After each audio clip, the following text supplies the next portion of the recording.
Yo creo que yo estoy enamorado de la voz de una inteligencia artificial, de Bing.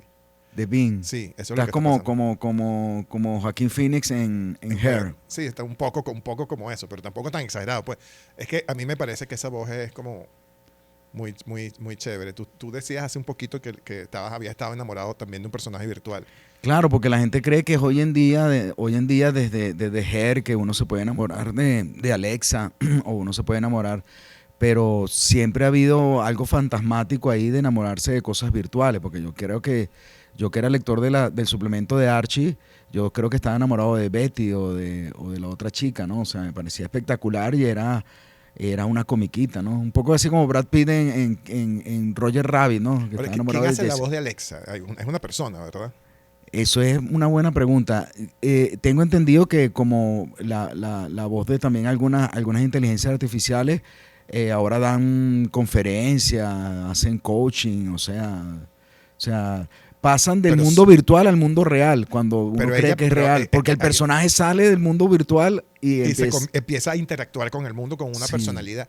Pero Alexa era una tipa, o sea, hay una voz original. claro, claro, Y claro, después esa voz original perdió su condición de naturalidad y de relación con el individuo específico que le hizo y se convirtió en un montón de datos. claro, claro. Y ahora esa tipa existe por sí misma independiente de la voz que la creó. Claro, algo transversal entonces es la relación entre lo natural, la realidad real y la realidad virtual y lo que hoy genera esa realidad virtual con más fuerza que la inteligencia artificial. Eso es lo que vamos a hablar hoy, ¿no? Que eso es lo que vamos a hablar hoy. Bueno, aquí estamos Paco Amoroso. Catriel, No, no, es, no, no, para. No, no, es que lo iba a generar inteligencia artificial y como no hay inteligencia artificial que pueda con nosotros, no podemos. está Oscar Vázquez Corazpe. Y Antonio Núñez Aldazoro. Esto es Sin Aula ni Set, un programa que no es crítica de cine, no es una clase magistral, no es una... Porque la magistralidad se nos da un poco mal. Claro, tampoco vamos a necesitar inteligencia artificial para eso, pero sí Sí. es un poco de todo, ¿no? Sí, este programa fue hecho sin inteligencia artificial. Deberíamos quedar libre de inteligencia artificial. Aunque no consultante Gemini para algo de esto. No, para nada. Ay, yo sí. Miren, es que es una polémica permanente en los últimos años, de verdad. Estoy hablando como periodista, ¿no? Sí. Muy Una, bien. una, pero es una polémica muy actual que ha tenido impacto en toda producción cultural. Podemos hablar del discurso académico, podemos hablar del discurso literario, podemos hablar del discurso periodístico, que también ha habido una discusión muy amplia sobre eso. Pero en lo que nos compete aquí donde estamos hoy en Sin Habla ni Set es el impacto de la inteligencia artificial en el discurso audiovisual. En el discurso visual han pasado como varias cosas, inclusive han habido ya enfrentamientos entre la gente que realiza los elementos básicos, los trabajadores del discurso audiovisual, los que producen el discurso audiovisual y los propietarios de las grandes cadenas que son los que, bueno, evidentemente acumulan las ganancias del discurso audiovisual. Sí, porque hay una pugna, ¿no? Hay una pugna entre, yo creo que como tú siempre hablas, hay una cuestión ahí del corporativismo, ahorita que está tan de moda otra vez hablar por cosas que han pasado últimamente en los Estados Unidos, de un ataque frontal y particular, pero que parece frontal por las repercusiones que ha tenido entre personas y particulares contra el mundo corporativo. ¿Por qué? Porque el mundo corporativo está impulsando, obligando el uso de ciertas tecnologías o de ciertos métodos en el área económica específicamente que han provocado ese choque, ¿no? Y la inteligencia artificial es algo que ha provocado esos choques en la industria del cine, o como decía, ¿cómo se llama? Metz, en el cinema, ¿no? En toda la estructura industrial del cine, entre los propietarios, los productores, las grandes casas y los que realmente son los productores audiovisuales. Y los que realizan el audiovisual, o sea, los que trabajan para la creación y que son los que producen el audiovisual. Y uno de los eventos más importantes y que queríamos empezar por ahí fue precisamente la huelga de escritores y de actores que hubo entre junio y julio del año 2023, que uno de los temas centrales era el uso de la inteligencia artificial. No solamente para contrarrestar la posibilidad de una huelga más larga, que por eso se intensificó el tema, sino por lo que provocó también la huelga, que era la obligación del uso de inteligencia artificial por las corporaciones de producción audiovisual a los creadores. Sí, había una presión externa justamente para ese uso y porque, bueno, estas grandes empresas tienen la oportunidad de utilizar muy buenos servidores, con muy buenos equipos, con muchísima tecnología de punta, y que les ahorran a ellos. Fíjate tú que demente, les ahorra a ellos el pagarle a trabajadores, el pagarle inclusive a talento. Entonces, en esa relación empieza a haber una crisis, una ruptura muy fuerte, y hay un comentario buenísimo que tú tienes ahí de la que era la Nana Fine. Sí, tú sabes que resultó algo muy polémico, pero también muy impactante para muchos, que la gran defensora del trabajo de los creadores audiovisuales, sobre todo guionistas y actores, Y el sindicato de actores. Sí, exacto, el SAG, el poderoso SAG que tiene hasta sus propios premios, era Fran Drescher, nuestra famosísima niñera, la nani. Aunque vamos a hablar del mundo de Hollywood, vamos a llegar a ver cómo tiene esto o no impacto en la periafuera, ¿no? Como decimos nosotros, Claro, en la periferia. nosotros parados en la exterioridad. Pero muchas de las cosas que pasan en el modelo económico o en el modelo de negocio, de alguna forma después tienen repercusiones en nuestro ámbito. Y fíjate, Fran Drescher, nuestra nani, dijo en un momento que se convirtió en el ícono de la lucha de los actores y de los sindicatos de Hollywood. Todo el modelo de negocio ha cambiado por las plataformas, lo digital y la inteligencia artificial. Si no nos mantenemos a la altura, todos vamos a estar en problemas, todos vamos a estar en peligro de ser reemplazados por las máquinas. O sea, Terminator, Skynet, o sea, estamos ante una realidad, en esto ya estaba discutiendo con mis alumnos, distópica, o esta es la distopía, ¿no? Que no hay un futuro donde el humano prevalece, sino que prevalecen las máquinas, ¿no? Nosotros estamos parados en el día exacto en el que prendieron Skynet. Sí. O sea, nosotros llegamos a ese punto y es así tal como tú dices. Estamos en un momento en el que nosotros pensamos que ya no existe un futuro, que nosotros pensamos que ya no existe un futuro deseable. Y ese es el momento de la distopía, el momento en que se abandona la utopía. Ahí es donde posiblemente estemos empezando a vivir la verdadera tragedia distópica que nos toca pues en este tiempo. Por eso seguramente hablaremos de este sistema de vigilancia que también crea la inteligencia artificial, o el tecnofeudalismo. Sí, también. Y hablaremos y veremos a ver si existen alternativas, algún tipo de pensamiento exterior o práctica exterior a las inteligencias artificiales. Pero donde primero las inteligencias artificiales se han puesto como al ataque y donde ha habido mayor resistencia es justamente en los derechos laborales. En los derechos laborales dentro del mundo de la industria del audiovisual. Porque ahorita en este momento esperemos que cuando ustedes vean este podcast eso siga, hay una huelga. Exacto, en este momento que estamos haciendo realizadores de videojuegos. Sí, o sea, que es uno de los fenómenos más grandes del audiovisual, que la gente normalmente no lo mira con mucha seriedad, pero es un rolo de industria y además unas grandes producciones que hasta emigran de los videojuegos a la pantalla. Sí, cuando hablamos de transmedia hablamos de eso, de lo que el libro hace una película, la película hace un videojuego, o un videojuego, como el caso de Lara Croft, hace una película y después hace un libro, o el caso emblemático siempre para todo el mundo, Harry Potter, Pokémon y la Guerra de las Galaxias, ¿no? Pero fíjate, en este momento que estamos haciendo el podcast hay una huelga de actores de videojuegos en Hollywood por la inteligencia artificial desde el 26 de julio de 2024. La huelga se debe a que los estudios de videojuegos no garantizan la protección de los artistas ante el uso de la inteligencia artificial para replicar sus voces y sus imágenes. O sea, un poco el principio de la misma polémica, el mismo centro de la discusión cuando exactamente un año antes de esto, porque la huelga está ahorita en proceso, pero en junio, julio del año pasado, que duró hasta noviembre cuando se lograron los acuerdos. Fue una de las huelgas más largas de Hollywood. De hecho, algunos de los premios, estamos tratando de recordar en este momento, algunos de los premios estaban en huelga, y la generación de caracteres para los presentadores había sido generada por inteligencia artificial. O sea, para que vieron que lo ven como una solución posible, pero también lo ven como una amenaza a todos los que trabajan en la industria audiovisual. Una de las cosas que estamos discutiendo para hablar de esto era, en uno de nuestros capítulos de este podcast, hablábamos de los procesos de la producción audiovisual, o de la producción creativa y la producción material del discurso audiovisual.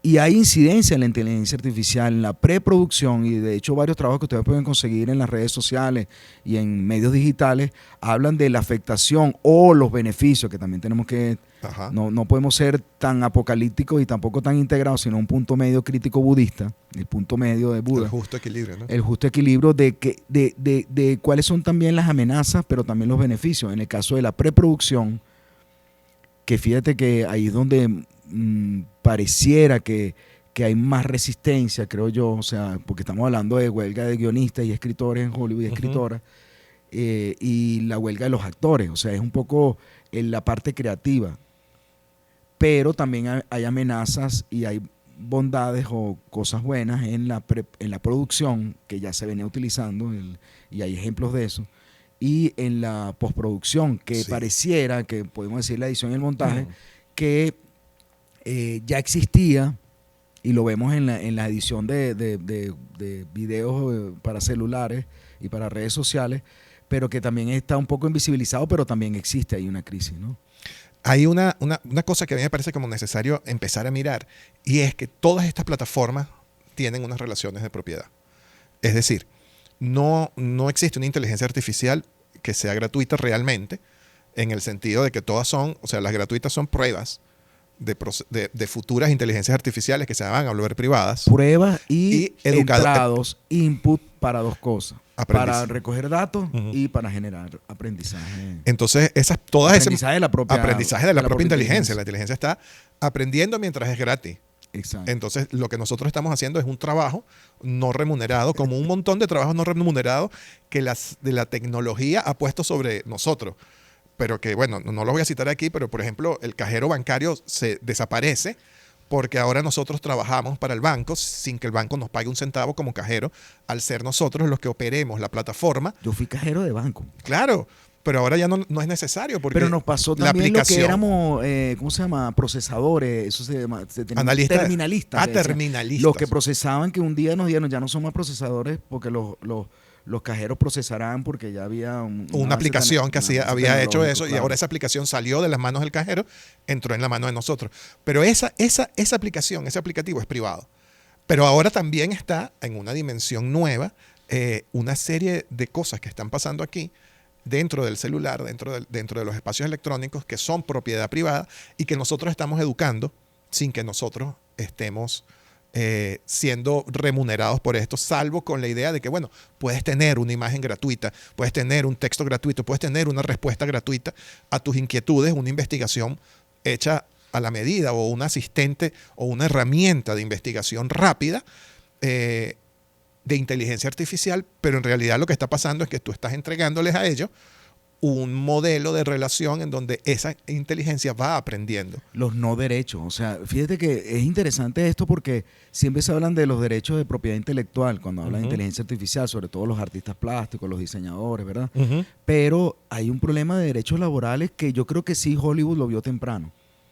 Porque la discusión era de derechos laborales. De derechos laborales. Ellos lo vieron temprano porque ellos son los primeros afectados.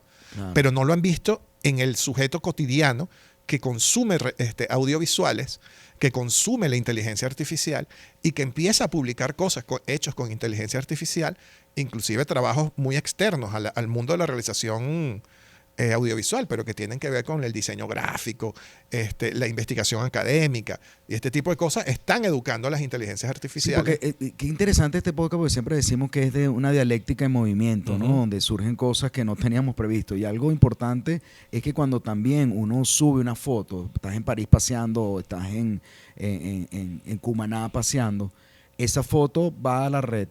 Y esa foto después va a ser una referencia para generar imágenes hechas por inteligencia artificial. Claro, las que utilizan justamente voces, esos bancos. datos, incluso audios, nosotros estamos colaborando con eso que después se aprovecha financieramente las grandes corporaciones de la tecnología, ¿no? Sí, entonces ahí volvemos al tema, que a mí me parece que es un tema gravísimo, un tema importantísimo, que es peliagudo en este asunto, que es el de sobre quién es la propiedad de la publicación de estas cosas.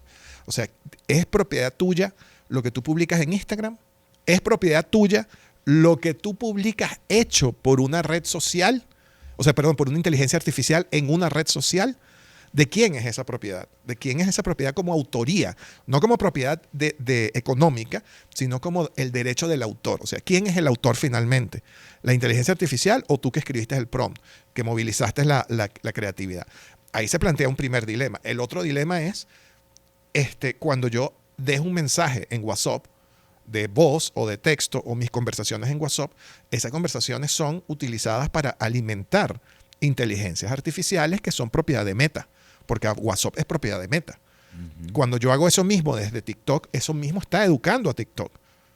Entonces, está educando las inteligencias artificiales para después ofrecerse en un sentido de que todas esas ideas, todos esos conceptos, todo eso que nosotros escribimos en el WhatsApp interno de este mismo grupo con el que estamos haciendo este podcast, está alimentando a una inteligencia artificial que además no nos ha pedido permiso para hacerlo, o se supone que sí, porque a lo mejor está en el contrato de aceptación de la aplicación que nadie lee. Porque tiene 45 páginas y si tú te pones a leer todos los contratos de las aplicaciones que tiene, no vas a tener vida para absolutamente nada. Jaron Lanier, el gran gurú de las nuevas tecnologías, que contribuyó mucho a lo que conocemos hoy como redes sociales, inteligencia artificial, incluso el prototipo del casco de realidad virtual, o sea, y ahora es un crítico acérrimo de las redes sociales. Tiene un libro muy famoso que se llama 10 razones para borrar tus datos de inmediato de las redes sociales. Jaron Lanier, que lo pueden buscar en YouTube, hay unas muy buenas videos de él. Él dice que esa es una de las razones, o sea, estamos alimentando con información la megadata que después las grandes corporaciones, y por eso ahorita él es un militante de las políticas de privacidad de las redes sociales, porque nosotros estamos alimentando eso que después se utiliza precisamente en la producción audiovisual que vemos. O sea, vamos al cine a pagar algo que se hizo con inteligencia artificial, de la cual sacaron información del colectivo humano global. Claro, pero inclusive, ahí es todavía más terrible, porque tú vas al cine, pagas con una tarjeta de crédito o pagas con una tarjeta de débito, te pones en un asiento específico y toda esa información puede ser comprada por un estudio de cine para alimentar una inteligencia artificial, para definir qué tipo de películas consume la gente como tú, sí, y en qué condiciones las consume, y si además cuánta cotufa consume. O sea, todo el aparato de datos que puedes extraer para hacer más efectivo la creación de otro contenido futuro. Sí, no, íbamos a hablar de la producción cinematográfica y la producción audiovisual en general, y estamos analizando la sociología o el impacto sociológico de la inteligencia artificial en la vida cotidiana, que es un tema también muy importante, pero tiene que ver, porque una de las cosas que yo vi cuando estábamos estudiando para el podcast y ¿Te ríes? Sí, bueno, porque sí estudiamos para el podcast. Uno de los usos de la inteligencia artificial en el mundo, en el cinema, es precisamente los estudios de audiencia. Y el impacto que ha tenido también en lo que llamamos estos algoritmos para los gustos, usos y gratificaciones de las colectividades ahora a nivel global, que eso es lo otro que ha logrado las redes sociales y la inteligencia artificial, que sea estudios a nivel global que antes eran imposibles. Claro. Y el streaming, el cine y la producción audiovisual, el consumo audiovisual por redes sociales y por streaming está haciendo un perfil de lo que quiere la gente ver, y los estudios de mercado ahora son tan precisos que permiten eso que llaman ahora la hipersegmentación. Pero fíjate, todo esto afecta directamente a la realización audiovisual de las grandes industrias, o sea, del sector industrial de la realización audiovisual. ¿Por qué? Porque ellos utilizan la inteligencia artificial para definir qué tipo de programación, por un lado, va a tener una plataforma como Netflix, pero al mismo tiempo, qué tipo de contenido. O sea, yo me imagino, por ejemplo, que a los guionistas de 100 años de soledad, que acaba de estrenar Netflix, les llegaron con, o sea, tú tienes que hacer este tipo de cosas porque esto es lo que la gente espera ver. O sea, este público está estudiado por inteligencia artificial y que está dándole tips de guión a los guionistas para que hagan su guión de acuerdo a lo que la gente va a querer ver y va a querer disfrutar en esa realización audiovisual. Entonces, ahí hay un problema de generación del contenido. El contenido es generado, ¿verdad?, a partir de datos que recaban sin permiso. Y no solamente eso, sino también de imágenes que recaban sin permiso. Exacto, y fíjate que... O con unos permisos muy difusos, porque como tú no puedes decirle si no sí o no a la plataforma, tú no puedes decirle, ok, yo la cláusula 4 la rechazo, todas las otras las acepto. Tú no puedes hacer eso con una plataforma, tú puedes hacer eso con un contrato. O sea, yo establezco un contrato contigo y yo te establezco un papel de trabajo y nos sentamos tú con tu abogado, yo con el mío y llegamos a un acuerdo y decimos, no, la cláusula 4 quítamela porque esa cláusula donde yo te dejo que tú uses todas mis imágenes como a ti te dé la gana, o todo el contenido que yo publico en tu plataforma como a ti te dé la gana, y ya no soy dueño de eso, a mí no me conviene. Yo sigo siendo el autor, yo sigo siendo el dueño de eso. Y tú no lo puedes usar para lo que a ti te dé la gana. Yo podría hacer eso en un contrato persona a persona, pero en un contrato con el universo digital, con esa constelación digital, ese contrato no existe. Y no existe cuando además está en internet y tú lo colgaste por tu propia vía y lo colgaste además en distribución gratuita, y llega alguien, pone una inteligencia artificial y dice, oye, vamos a ver qué contenidos hay del diseño gráfico, por ejemplo, de Oscar Vázquez Corazpe, y entonces empieza a buscar ese diseño gráfico que él hizo, que esté colgado en las redes, y empieza a aprender, y entonces alguien le puede decir, oye, yo quisiera que tú me diseñaras un logo como los que hace Oscar Vázquez. O, en el caso del cine, yo quisiera que tú me diseñaras, porque está en línea, algo como prompt. Acabas de hacer un prompt. Sí, yo acabo de hacer un prompt. Yo quisiera que un logo como lo hiciera Oscar Corazpe. O yo quisiera una película, una propaganda en blanco y negro de champú como si fuera hecho por Charles Chaplin. O tú decías ayer, una película que pareciera que hecha por Tarantino, pero con Shirley Temple y se genera. Claro, que imagen, se genera. Eso es lo que yo creo que va a ser el futuro de la... Y a veces siempre se habla de la imagen y no de la voz, porque Top Gun fue una de las discusiones que estábamos viendo en el último Top Gun, que Val Kilmer, que no puede hablar por la tracotomía que tiene por su enfermedad, el actor claro, por el cáncer que tuvo, lamentable. Generaron la voz del compañero del personaje hecho por Tom Cruise con inteligencia artificial, alimentado con los diálogos de la película Top Gun, que fue hace ya décadas. Imagínate, o sea que además era la voz joven y todo eso. Ahora, tú dices, Oscar, que hay una relación entonces entre los derechos laborales y los derechos de imagen o los derechos intelectuales sobre la producción. O sea, creo que siempre ha habido, ¿no? Pero aquí queda como al descubierto algo. Sí, aquí quedan varios derechos, como o sea, la inteligencia artificial, como está planteada desde ese espacio gris en el que separa el universo corporativo dentro del universo de la realización intelectual, la realización cultural y por ende la producción audiovisual. Como ellos se paran desde ese lugar gris, cuando miran de cara a la tecnología que está en las redes sociales, en internet, y circulando de forma gratuita, por ejemplo, en plataformas como YouTube, entonces en ese proceso en el que ha habido además una masificación de los contenidos, porque ese es un tema, ¿no? O sea, cómo un montón de contenidos empiezan a circular en eso. Las inteligencias artificiales han aprendido de ese contenido masivo que se ha instalado públicamente en las redes sociales, públicamente en las plataformas de datos, pero también de forma libre, corriendo virtualmente en internet, y ellos pueden acceder a esa información. Van aprendiendo qué es lo que es la producción cultural humana, y en el audiovisual, qué es lo que es la producción y la realización audiovisual. Y van desde cosas tan simples como reconocer rostro hasta cosas tan complejas como armar una historia. Claro, la estructura de la historia que ellos tienen como expectativa la han comunicado de alguna forma por las redes sociales de información, eso lo toma la industria y le da una respuesta. La eterna diatriba que había de si el cine usa las representaciones sociales o las produce. Ajá. Realmente ya eso, Martín Barbero hablaba que eso pasaba con el folletín francés. Yo siempre lo digo en clase, de que Mark Twain, los cuentos que decíamos que él cuando estaba escribiendo Tom Sawyer o otra, ¿cuál era la otra novela de él, verdad? No, famosa, como era por entregas en los medios, él se iba a un bar y preguntaba, ¿no? O sea, mira, ¿qué te parece lo que hizo Tom Sawyer en la última entrega? No, yo creo que Tom Sawyer debería hacer tal cosa. Y él iba y escribía lo que le decía a la gente. Fíjate, porque ahí se plantean dos problemas. Uno, sobre la propiedad. ¿Ok? O sea, porque el cuento era el cuento que otro le estaba echando, o el cuento era del que escribía efectivamente el cuento. Y es un poco como lo que pasa, el cuento es del prompter o el cuento es de la inteligencia artificial.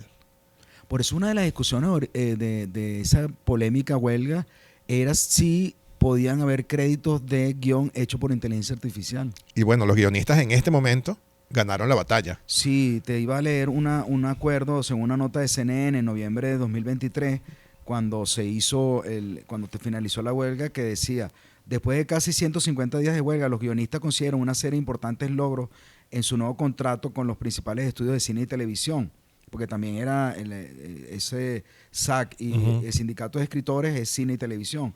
Las condiciones compartidas por el gremio impiden a los estudios utilizar la inteligencia artificial para escribir o reescribir material obligar a los guionistas a utilizar programas informáticos de inteligencia artificial al producir guiones y a acreditar a la inteligencia artificial como guionista en créditos de una producción. O sea, claro, la protección de la inteligencia humana ante la amenaza de la inteligencia artificial, como creadores, pero también como trabajadores, como dices tú, en derechos laborales. Ahora, fíjate que pasa otro fenómeno, que es que la inteligencia artificial como herramienta en cierto tipo de producción audiovisual no industrial, pero sí muy común dentro de las redes sociales, genera una estandarización de los tipos de contenido, como una especie de lenguaje, una especie de estética, una especie de aproximación a los temas, y entonces empieza a haber, paralelamente a la masificación del uso de la inteligencia artificial de forma no profesional, es decir, para productores y productoras no profesionalizados o que están en el campo más exterior a la industria del audiovisual, toda esa cosmogonía de gente que uno llama prosumers, que ahí están metidos la mayoría de los influencers, la mayoría de los coaching estos de redes sociales, que hacen una gran cantidad de contenido audiovisual, empiezan a estandarizarse porque el lenguaje audiovisual empieza a contaminarse de la estética o sea, de lo que técnicamente la inteligencia artificial gratuita en ese momento puede hacer. Y entonces ahí hay otro fenómeno más que es como un aplaneamiento conceptual y formal del contenido audiovisual que tú ves en las redes sociales. Pero hablamos en ese caso de las formas. Sí, de las formas. Porque las formas estandarizadas permiten a los países hegemónicos y contra los países de la periferia o la producción audiovisual del norte global para el consumo del sur global, en una forma que son aceptadas, pero sus mensajes de dominio, de el pobre es pobre porque quiere, como siempre decimos. Exacto. Dios le da las peores batallas a sus mejores guerreros. Está en el cine muy imbricado porque tal vez eso es lo que quiere la industria, tiene las expectativas de la gente y lo ha manifestado tal vez generando esta nueva lógica. Es una nueva lógica, pero una nueva lógica que se autorreproduce. Porque ¿qué ocurre? Ya nosotros hemos dicho más o menos, o sea, aquí este programa no trata, o este podcast no va a estar hablando sobre cómo opera la inteligencia artificial. Esto es como más bien una serie de reflexiones un poco al pedo que, bueno, vamos lanzando sobre la inteligencia artificial y su relación con la sociedad y específicamente con el campo del audiovisual, tanto desde el punto de vista de ese universo complejísimo que es la realización como del consumo del audiovisual. Entonces, y bueno, y de estos espacios intermedios, estos intersticios y esas zonas grises, que son los realizadores audiovisuales en redes sociales, que somos, bueno, finalmente todos, porque todos estamos alimentando constantemente con nuevas realizaciones audiovisuales, como es este mismo podcast, o sea que en algún día nosotros vamos a estar replicados en una red social, nuestro pensamiento dialéctico, que más bien como que dialéctico es como delirante, divagante. Sí, o como Milei, que ya no se maquilla, sino que le ponen filtro. La última gran polémica de su tipo última, tan interesante. cadena nacional. Y entonces no nos tienen que maquillar, sino que después Carol o Iverson o nos ponen nos ponen un filtro, ¿no? Y ya quedamos, y ya, pero chévere. ¿no? Que fue lo que también hubo mucha polémica en torno al irlandés. O sea, que ahorita tú y yo estamos filtrados. Porque para no maquillar a Robert De Niro, a Joe Pesci ¿verdad? y a Al Pacino jóvenes, les aplicaron el CGI, que también había una discusión que si eso no es inteligencia artificial, pero se hace por inteligencia artificial. O sea, sí, porque el que hace el reconocimiento de rostro, en realidad es una máquina de machine learning. Y entonces Robert De Niro, que no parecía Robert De Niro joven, o sea, no sé, había una discusión ahí toda rara que es lo que critican de los artistas plásticos, sobre todo, y los diseñadores gráficos, esa es su área de defensa, ¿no? Que lo que termina sucediendo es algo que parece bueno, pero no es bueno. No termina siendo bueno del todo. Y esa es la estandarización de las formas aceptables, pero que en el fondo no están diciendo lo que realmente diría un ser humano desde la creatividad, la originalidad. O inclusive desde el error.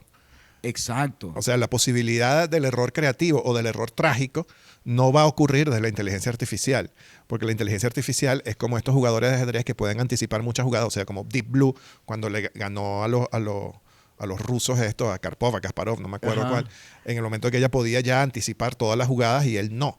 Entonces, en ese momento, cuando ya la imaginación pierde sentido, la inteligencia artificial no es capaz de cometer un error. Sí, eso es lo que Nosotros sí. Exacto. Y vivimos en eso, además. Y ya se hablaba con la aplicación esta de la voz, Tunes, hablando de producción audiovisual. ¿Cómo se llama la aplicación para cantar que Cher la puso de moda? Autotune. El Autotune. Que es un tipo de... Que es un corrector porque la gente dice, si John Lennon, Bob Dylan fuesen a Got Talent o fuesen a American Idol, no pasan de la prueba porque eran malos cantantes. Cantantes con limitaciones. Exacto. O Cohen, ¿no? O Sabina, después de sus Sabina 50 años. no entra. Él dice que después que escuchó a Cohen, dice que sí podía cantar, ¿no? Que sus amigos lo obligaron a volver a cantar porque pensaba que ella había perdido la voz y en la época más prolífica de Sabina. De producción, sí. Exacto. Entonces, esa intencionalidad de corregir, de hacer estandarizado en su forma el discurso, como hemos dicho, anula mucho del error humano. Es como dice también Keith Richards o los guitarristas, Leiva en España, que dice que el error o el grupo los guapos en México, que están varios artistas juntos ahí, que dicen que el error es el que hace el rock and roll más rock and roll. Sí, pasaría un poco la metáfora de eso con la producción audiovisual. Bueno, a mí me gusta mucho una banda que se llama Pixies. Claro. Su primer disco en realidad es toda una serie de errores, guitarras mal afinadas, grabaciones incompletas, estilo de esta cosa de poner los retazos de audio entre los toques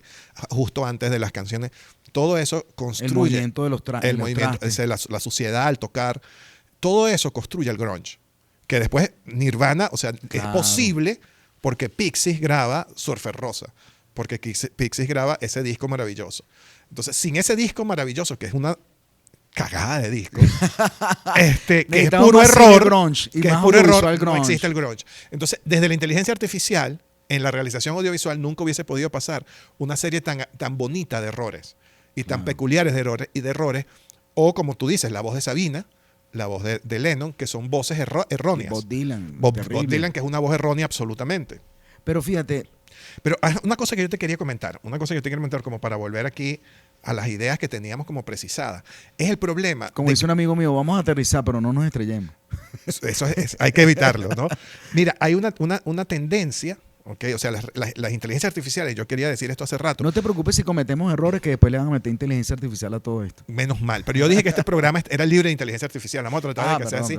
Pues ya tú dijiste que no, que esto es como estas publicidades de los paqueticos que dicen que este alimento es natural y no es natural nada. Sí, café sin cafeína. Café sin cafeína. O cerveza sin alcohol. Así vamos a vivir la vida de ahora en adelante. La filosofía de Buljun Champ. Exacto. o la de Charlie García, que me gusta más, la filosofía barata y zapatos de goma. Exacto. Entonces, ahí hay como hay un proceso de estandarización porque la propia inteligencia artificial está escogiendo lo que estadísticamente la gente más quiere que se consuma. Entonces, es decir, que es como una especie de decisión entre lo que todos estamos de acuerdo que nos parece bien que es. Porque en esencia el aprendizaje de las inteligencias artificiales se hace por aceptación estadística. Es decir, porque yo te muestro varias veces que esto es lo correcto y entonces tú asumes, esta es la forma de la correctitud. Pero ahí eso es una apreciación estadística, o sea, es mucha gente opinando igual. Entonces, sobre eso es que ella está construyendo la creatividad o la simulación de creatividad a la que ella puede acceder de alguna manera. Y esto hace que haya una estandarización de las imágenes, esto hace que haya una estandarización de las ideas. Esto produce justamente... Que ahí sí hay más peligro. Exacto, un peligro muy grande porque además es una estandarización basada en la media de quién sabe qué tendencia global, que además está contaminada por, como nosotros ya sabemos, por una serie de características sociales que tienen que ver con la historia reciente de lo que las redes sociales operan dentro de las sociedades humanas. Y entonces imagínate, si esto es lo que ellas están aprendiendo, eso es como la historia, hace poco un bot que se supone que era una inteligencia artificial, pero fue uno de los primeros bots que empezó a aprender sobre lo que había de contenido en Twitter para responder en Twitter. Pero eso pasó como en el año 2014. Este bot hizo una cosa, y es que en Twitter se volvió fascista.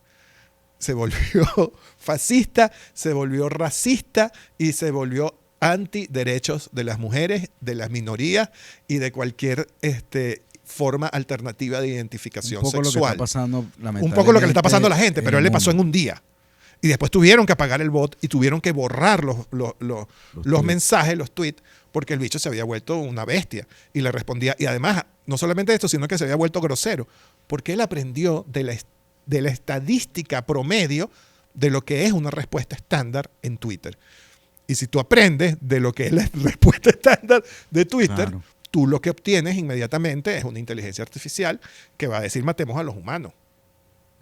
Idiocracia digital. Idiocracia digital. Ahora, el próximo punto que es muy importante, porque cuando hablamos de tecnología, hablamos de redes sociales, hablamos de internet, hablamos del uso de herramientas que brindan las nuevas tecnologías de la información y la comunicación, siempre se habla de la brecha digital, ¿no? Hay gente que tiene acceso a estas herramientas, hay gente que no tiene acceso a estas herramientas.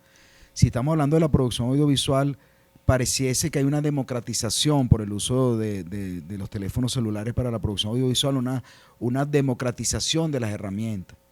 Pero tú mismo decías al principio que eso no es así, porque estamos alimentando y creemos que lo gratuito es bueno cuando estamos alimentando, y realmente hay inteligencia artificial paga en software, en línea, para computadoras, para procesos productivos en el área audiovisual, y hay software.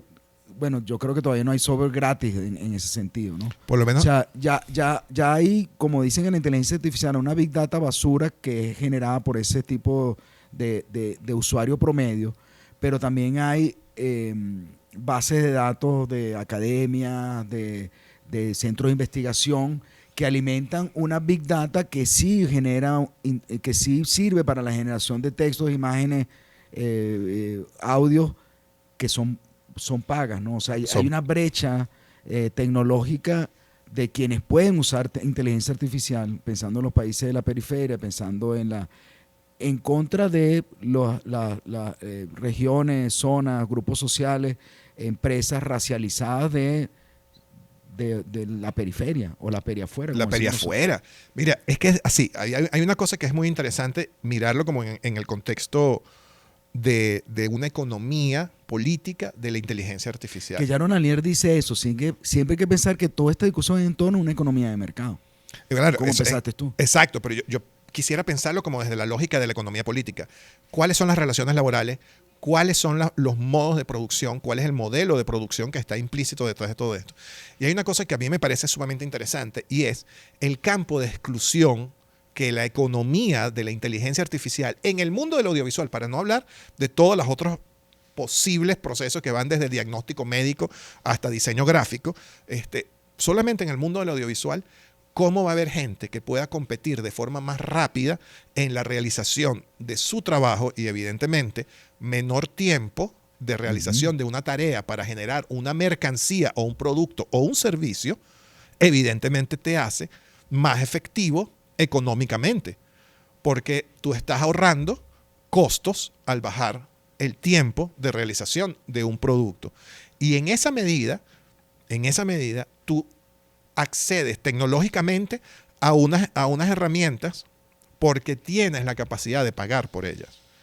O eres el propietario de estas herramientas y estás usufructuando el trabajo de mucha otra gente que está trabajando de alguna manera para pagarte a ti esa herramienta. Porque si yo utilizo, aquí valga la redundancia, o sea, la cuña, perdón, la herramienta de Adobe para hacer una realización audiovisual, o sea, un proceso de edición donde ella me optimiza la edición digital de una película o de un clip de video que yo vaya a publicar en redes sociales o que vaya a tener la salida que sea, esa realización audiovisual, yo estoy utilizando el medio de producción virtual, pero medio de producción al fin, que es propiedad de Adobe y al que yo le tengo que pagar por el derecho de que él me ofrezca a mí ese servicio en forma de una inteligencia artificial y que después yo ese servicio se lo ofrezco a mi cliente diciéndole, sí, yo puedo hacer esto en un día porque yo puedo agarrar tus 6 horas de video y ponerlas en optimizar una lectura de esas 6 horas de video y hacer un clip de 30 segundos con los mejores planos de tus 6 horas de video sin tener yo que gastar muchísimas horas viendo y reviendo y tomando decisiones. Ella me hace ese trabajo y yo después lo que hago es terminar de editar, corrijo algunas cosas, tomo algunas decisiones, humanas, creativas, y obtengo el mejor resultado posible de acuerdo a un prompt que yo también le dije a esa misma inteligencia artificial para que me ayudara con esa edición de video. Que ya está pasando un poco con la edición de videos en los teléfonos, ¿no? Que te musicalizan, te hacen las transiciones, te ofrecen varias alternativas para Varias alternativas de video para que tú las puedas poner. Eso va a pasar después en la producción profesional. Pero ¿dónde está el quieto ahí? Y el que no puede pagar eso, el que tiene una plataforma más vieja, que no puede acceder a una nube, por ejemplo, en el caso venezolano, por bloqueo, que no nos dejan utilizar algunas de las herramientas estándares de la industria del audiovisual, porque no podemos usarla, porque somos un país que por una ley en otro país extranjero no puede tener acceso a esa tecnología. Sí, pasa con mucho software profesional de diversas áreas también. Y pasa con el audiovisual. Entonces, ¿cómo vamos a hacer nosotros para poder competir contra otras personas que están haciendo producción audiovisual en otras partes del mundo, haciéndola muchísimo más rápido, porque estas herramientas te ayudan a ganar velocidad? Todos los textos, porque inclusive... Y velocidad es productividad, y productividad es ganancia. Es ganancia, claro. Es una categoría de la economía de mercado. De la economía de mercado. Y eso es justamente el gran problema, porque en economía política esa productividad se refleja en exclusión. Se refleja en una forma nueva de exclusión. O sea, no solamente ya estás fuera porque estás en la periferia, no tienes acceso a una industria del audiovisual que pueda competir con los grandes operadores culturales que son la industria del audiovisual norteamericana, o no puedes competir ni siquiera con el algoritmo que decide qué tipo de contenidos son los que van a rodar más por una red social como YouTube, porque al fin y al cabo estos empiezan a armarse como unos feudos, que es la idea de Varoufakis, el economista griego. El tecnofeudalismo. El tecnofeudalismo. Y es un tecnofeudalismo porque ellos son dueños de una parcela técnica en donde todos nosotros giramos. Y además en Internet estos feudos son evidentes. Estos feudos son evidentes. Hay un feudo de el grupo que pertenece a Google, hay un feudo del grupo que pertenece a Meta, hay un feudo de la gente de Elon Musk, hay un feudo y así cada uno de ellos establece su propio feudo, sus propias normas, y ellos a lo mejor tendrán sus guerras, a lo mejor tendrán sus pactos, pero todos nosotros somos exteriores a ese feudo. Y eso también explica cómo el corporativismo de las grandes potencias ha sustituido a gobiernos. Yo no veo ahora a Elon Musk como funcionario público. Lo ve como funcionario público porque en realidad fue un actor político. Sí. Un actor político para posibilitar el triunfo de Milei, por ejemplo, y por lo tanto un movilizador de los intereses de Trump como actor político dentro de los Estados Unidos de cara a su futura elección, que hoy es presente. Entonces, toda esa operación se lleva a cabo con un actor político que tiene detrás de sí inteligencias artificiales que manejan los algoritmos, que manejan la Big Data detrás de su red social, y que además controlan la distribución y la visualización de contenidos audiovisuales cernidos a través del tema que a ellos les interesen y de las formas y los contenidos que a ellos les interesen promocionar y los que les interesa invisibilizar. Entonces, todo eso que utilizamos a Elon Musk como ejemplo, pero eso no quiere decir que sea el único. Google hace exactamente lo mismo con todos los contenidos que están siendo indexados. El gran buscador global. Todos los contenidos indexados en Google te excluyen contenidos audiovisuales y te privilegian otros. Entonces, esa forma de estar en el mundo a partir de la tecnología, de la Big Data, y que de la cual la inteligencia artificial absorbe y depende directamente, y que el mundo de la producción audiovisual empieza a ser esclavo de eso, genera un campo de exclusión económico, social, cultural, inclusive discursivo muy grande. Entonces van a haber discursos audiovisuales que no van a ser permitidos. Claro, estamos viendo que no solamente, como decíamos, en la inteligencia artificial para el estudio de mercado, no solamente tiene afectaciones en el mundo de la producción audiovisual, sino también en la distribución y por tanto en el consumo. En el consumo, que es finalmente una cosa sumamente importante, pero también en la retribución, que se monetiza. ¿Quiénes cobran? ¿Quiénes cobran? Cuando tú decías eso de que estamos alimentando, me acuerdo siempre una palabra de mi esposa que dice, uno no sabe para quién trabaja. Uno no sabe. Justamente uno no, pero alimentando más que las redes sociales. Este es el momento en que uno no sabe de la humanidad en el que nosotros le damos más trabajo a gente que no sabemos quiénes son. Exacto. Porque ¿cuántas horas pasas tú frente a tu celular? La gente dice, bueno, pero es que yo no soy un realizador audiovisual que estoy gastando mi tiempo montando cosas en Instagram. Sí, pero tú tienes WhatsApp, ¿verdad? ¿Cuántas veces tú no te has grabado un audio, una pequeñísima producción audiovisual, o bueno, de audio, en el que tú le pides a tu hija que llegue temprano a algún lado? ¿Tú crees que de eso no está aprendiendo una inteligencia artificial? ¿Te está pagando por eso? Sí. No, no te paga. Ahora, los prosumers están con esa brecha, es el que tenga acceso a la inteligencia artificial buena, paga, como dice Jaron Lanier también, que es uno de los que habla de esa brecha entre la big data basura, genera textos basura, y la big data institucional de centros de investigación, académicos, que dicen que APA sirve mucho para eso, para que los bots no hagan tanto trabajo ni tantos errores cuando organizan la información. Eso solamente van a ser unos privilegiados. O sea, un poco lo que dice Bourdieu, que hablábamos la otra vez de que hay una brecha que genera exclusión, como dices tú, y van a haber unos excluidos y alguien que haga la exclusión, que van a ser esos feudos que dice este señor del tecnofeudalismo. Pero las alternativas a esto, ¿no? O sea, pareciera que otra vez que somos periferia estamos obligados a, como siempre decimos, una zona de resistencia, una zona más creativa, a una zona donde el pensamiento, una zona vintage, ¿no? O sea, donde el pensamiento y la producción audiovisual necesariamente por ser excluidos va a ser más creativa, va a ser más original. Yo no sé si va a ser más creativa o más original. Lo que sí va a ser es diversa. Okay. Y eso es eso es lo que nosotros tenemos que preservar, ¿sabes? No es la occidentalización y globalización en el sentido del norte global de nuestros contenidos, sino todo lo contrario, abrazar la diferencia como si fuese una especie de bastión de defensa, porque es nuestra diferencia lo que realmente nos hace únicos. No es que necesariamente seamos más creativos, es que simplemente somos diferentes. Y es la diversidad, el poder que nosotros tenemos. Tú cuando me decías que la inteligencia artificial permite hacer cosas más rápidas, que hay algo que se pierde en las cosas tan rápidas. Hay una ganancia, productividad, ganancia de economía de mercado, como decíamos ahorita, pero hay algo que se pierde. Hay un filósofo norteamericano que vive en México, que tiene vamos a poner el link por ahí seguramente, de su sitio que se llama La Fonda Filosófica, y se llama Darin McNabb. Y él habla, precisamente es un filósofo que habla de cómo la inteligencia artificial ha afectado a la producción audiovisual. Yo quería decir un chiste gafo, que es una mente brillante, solamente porque es más calvo que nosotros dos. Sí, realmente una mente brillante, ¿verdad? Lo admiramos mucho, Oscar y yo, lo seguimos. Pero él en uno de sus últimos entregas de la Fonda Filosófica dijo que se iba a tardar más porque él veía una proliferación de youtubers con el tema económico que era muy evidente. El tema filosófico. El tema filosófico que era muy evidente, que los guiones eran hechos con inteligencia artificial y la producción de los videos era hecha también con mucha producción por inteligencia artificial, y podían hacer muchas cosas más rápidas.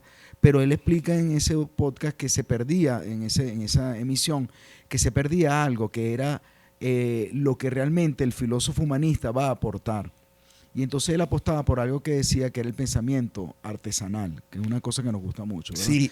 Que él asocia mucho a que de verdad hay que leer libros. O sea, no preguntarle a la inteligencia artificial, mira, yo voy a hazme un guión sobre el existencialismo francés y tal, y entonces yo después leo el guión en un podcast y tal, soy filósofo, sino que él dice que lo que vamos a buscar en un futuro tal vez va a ser esos libros creados de verdad y esas películas creadas de verdad con el humano, el ser humano haciéndolo, ¿no? Fíjate que además él habla de una cosa que otra vez dentro de la lógica de la economía política a mí me parece muy interesante, y es la relación que existe entre el profesionalismo de hacer algo y el artesanal, o sea, y la cosa de hacerlo artesanalmente. Y cuando hablas de hacerlo profesionalmente, implica que tú estás amarrado a la producción industrial, es decir, al modo de producción capitalista. Porque este es el problema de todo esto. Sí. En realidad no es la inteligencia artificial el problema. El problema es que esta inteligencia artificial como herramienta se inscribe en el modo de producción capitalista y por lo tanto es una cosa que viene a ser propiedad, un nuevo medio de producción que se inserta para establecer relaciones desiguales entre los propietarios y los proletarios, los que trabajan con ella, o los consumidores que la usan. Entonces, en esa relación de desigualdad es que se inserta la inteligencia artificial.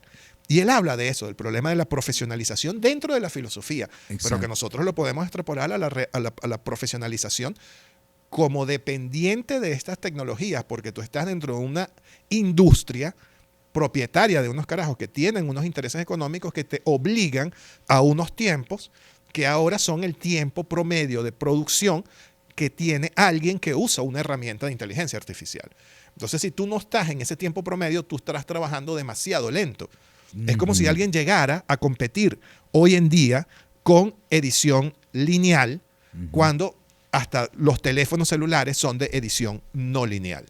Entonces, vas a estar a una velocidad tan lenta que la industria te va a rechazar automáticamente y no vas a poder profesionalmente trabajar. Y además, como decía una amiga nuestra en estos días, es más caro. Claro, es más caro porque es más tiempo. Y es más humano. Y es más humano. Pero entonces, ¿qué ocurre del otro lado? ¿Qué es lo que él propone como una alternativa? Y no es una alternativa ludita en el sentido de vamos a quemar la inteligencia artificial y vamos a caer. No, él propone una salida personal, íntima, como pensador. Y ahí es donde viene el quiebre del asunto. Entonces tú propones una salida íntima como creador. O sea, y como creador es una palabra que a mí me parece conflictuante, ¿ok? Pero bueno, como realizador. Si tú estás dentro del campo de la profesionalización, tú aplicas a la lógica de la inteligencia artificial. Si tú estás fuera del campo de la profesionalización, esto no quiere decir un contenido mal hecho, que es justamente el argumento de él. El núcleo argumental es que él se concibe a sí mismo como un artesano, porque una de las concepciones de la idea de artesano es algo así como aquel que sabe hacer bien una comida, o preparar de forma magistral una pintura o alguna cosa cultural. Usa también el ejemplo de la cerveza industrial, la cerveza artesanal. Él usa eso. Que es un maestro, como el cocullero, como el tequilero, un maestro que hace la cerveza y no una máquina que hace la cerveza. Entonces, el tiempo de la realización de la maestría de una cerveza artesanal no tiene que ver con la inmediatez del consumo industrial. O sea, tú vas a tomarte una cerveza artesanal no porque te vayas a tomar una caja de cerveza artesanal, es porque tú quieres degustar una cerveza artesanal. O sea, es un momento en el que el disfrute intelectual, humano, está ahí. O sea, hay que decirle a nuestros estudiantes de la Escuela de Medios de Producción Audiovisual que ya son artesanales y que tienen que sentirse orgullosos de ser productores o creadores artesanales. Tenemos que decirle que tienen esas dos opciones. En la escuela nosotros lo formamos. Porque Oscar, antes de que siga, que estaba pensando mucho en la afectación de la educación y de la educación en el ámbito audiovisual. Donde siempre queremos aterrizar sin estrellarnos. Está bueno eso también, anótenlo ahí, aterrizar sin estrellarnos, por favor. Tratemos. Porque yo lo siento en la universidad también. Voy a buscar un avioncito. Yo lo siento en la universidad cuando uno dice, bueno, el profesor que estudia, que hizo su maestría, su doctorado, que hizo el concurso, que lee, está compitiendo con los coachings y los facilitadores que están entrando a las universidades. Cierto. Porque son veloces, porque van al punto, porque es un entrenamiento para el trabajo de ese ámbito industrial, laboral, esquizofrénico, y nosotros seguimos pensando, y lo discuto mucho con mis alumnos, de la cuestión del pensamiento crítico, la intelectualidad. En el caso de nosotros que enseñamos en la parte filosófica y discursiva y de lenguaje cinematográfico, tratamos como de darle a los muchachos esa conciencia crítica sobre lo que están haciendo. Y una de las conciencias críticas, volviendo a la educación en el ámbito del discurso audiovisual, es eso, ¿no? O sea, tienen esas dos opciones. Fíjate, ahí hay una cosa que a mí me parece muy importante y que tú remarcas, y yo siento que uno no se da cuenta en este asunto. Cuando tú eres un realizador que estás imbuido dentro de la lógica que te impone el flujo de trabajo de la inteligencia artificial en el mundo del audiovisual, tú te vuelves un gestor de contenidos. No te vuelves un realizador. Es decir, ese trabajo de hacer con la cámara, de hacer con el guión, de hacer con la iluminación, de hacer con la escenografía, esa cosa de la relación del hacer se va disolviendo porque tú lo único que tienes que darles instrucciones y empiezas a gestionar el contenido.